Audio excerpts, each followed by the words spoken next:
రోజు వరకు మన కుటుంబానికి కేసీఆర్ కవితకైనా హరీష్ రావుకైనా కేటీఆర్కైనా వాళ్ళందరికీ ఎవరి ద్వారా గుర్తింపు వచ్చింది? కేసీఆర్ ద్వారా. కేసీఆర్ లేకుంటే కవిత ఎక్కడుంది? అది ఒక కుటుంబంలో ఆధిపత్య పోరు కాస్త బయటకు వచ్చి పార్టీ పెట్టింది. నిజంగా ఇది పెద్ద జోక్. కవిత పార్టీ కవిత డెఫినెట్గా మొట్టమొదటి సమావేశాన్ని ఒక ఆడకూతురు ఆడపిల్లకు తండ్రి అంటే ఎంత ప్రేమ ఉండాలి? ముఖ్యంగా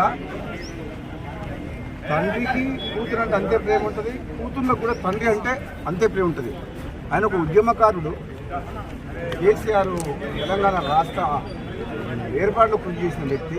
అటువంటి వ్యక్తిని స్వయాన కూతురే ఆ విధంగా మాట్లాడడం అనేది డెఫినెట్గా ఆమె మొట్టమొదటి సమాజంలో తప్పు చేసింది.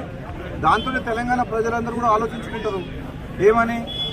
తండ్రిని గౌరవించుకోలేని మనిషి ప్రజలకు తల్లి ఎట్లయితుంది? ఏదైతే నేను తీవ్రంగా బాధతో చెప్తున్నా, చాలా తప్పు మాట్లాడింది కవిత. మీకు మీ